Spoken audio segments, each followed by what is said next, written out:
Aleppo question from before. This morning, Foreign Minister Lavrov of Russia suggested that it had been America's responsibility, as in his understanding of the cessation, to persuade the HNC rebels to physically distance themselves from Jebhat al-Nusra to make the offensive easier. Was that your understanding that in some way the United States is responsible for ensuring that separation? The way I would put it, Dave, is that we're all responsible for trying to make sure that the cessation is observed and recognized by all parties. Everybody has a responsibility here. There's an implication in the way you put it, though, that if the moderate rebels can't get out of the way, they're just going to get steamrolled. Well, steamrolled by whom?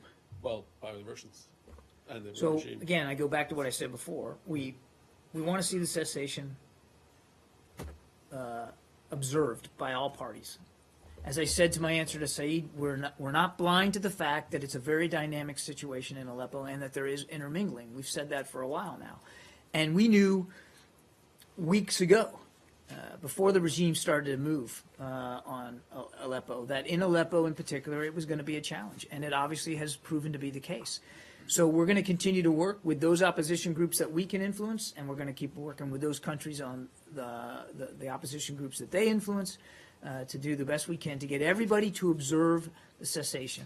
And to the degree that that separation can be had between opposition and al-Nusra, obviously that's beneficial to preserving the cessation of hostilities, which I know has seen many violations now in Aleppo. I'm not saying that it's held, okay, but to the degree that intermingling can be avoided, that obviously assists in the situation. But it's a very difficult, very fluid situation because the regime continues to move on Aleppo. And again, what we've said in the past is that the extension of Assad regime control over additional territory in Syria is not a good thing for the future of Syria. Well, have you told them? Have we told who? Have you told, for lack of a better phrase, your guys, have you told them to get out?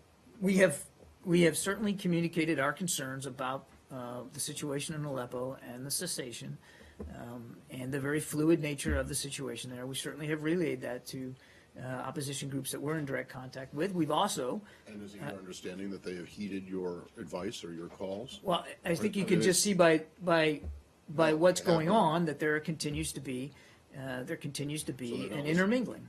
So they're not listening to you. Well, I'm not going to say that. I'm just saying that we continue to see a very fluid, dynamic situation on the ground. Obviously, we'd like to see the intermingling avoided. Right. But it's not just the Russians then who are not being successful in convincing their people to abide by the ceasefire. You are also admitting that you're having problems doing that. I think we all recognize the challenge of keeping the cessation in place, particularly in Aleppo. Can I just add on a broad